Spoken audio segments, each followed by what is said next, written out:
ભલ ઘોડા વલ વાંકડા અને હલ બાંધવા હથિયાર, પણ જાજી ફોજુમાં ઝીંકવું એને મરવું એક જ વાર. એવા ગુજરાતની આ ધરતી મર્દોની ભૂમિ કહેવાય.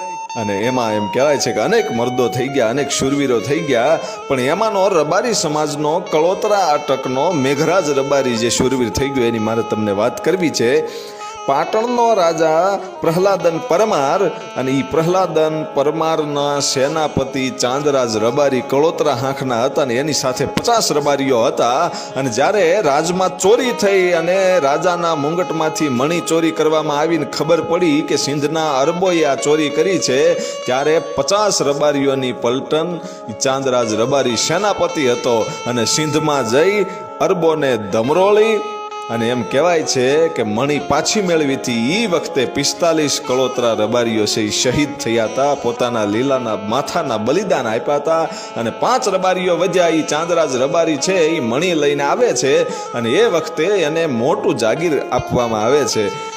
એ હાલનું કાંકરેજ પાટણમાં, અને એ કાંકરેજમાં આકોલી નામનું ગામ સ્થાપ્યું એ ચાંદરાજ રબારીએ સ્થાપ્યું, ચાંદરાજ કળોતરાએ સ્થાપ્યું. અને એમ કહેવાય છે કે એ આકોલીનો મોટો જાગીરદાર હતો, આકોલીનો ધણી થયો. પછી એની પેઢીમાં મેઘરાજ રબારી થયો. અને એ વખતે મુસલમાનનું રાજ આવી ગયું હતું, અને પાટણનો રાજા તાલુખા ઘોરી નામનો એ મુસલમાન.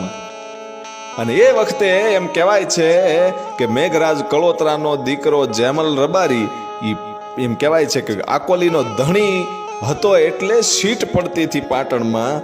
અને જેમલ રબારી છે પાટણની સીટે બેસતો હતો.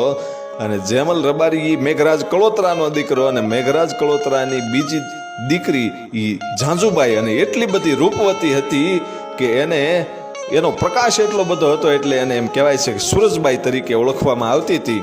પણ મારે વાત એ કરવી છે, ઘટના એવી બને કે ભગવાન કૃષ્ણનો જન્મદિવસ આવ્યો અને ગોકુળ આઠમના દિવસે રબારીની દીકરીઓ છે ઢોલના તાલે રાહડા રમતી હતી.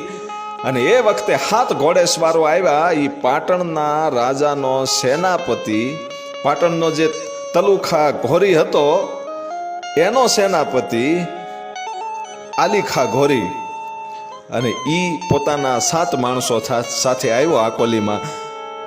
અને એમ કહેવાય છે કે આ મેઘરાજ કળોતરાએ સ્વાગત કર્યું અને કહુંબા કર્યા.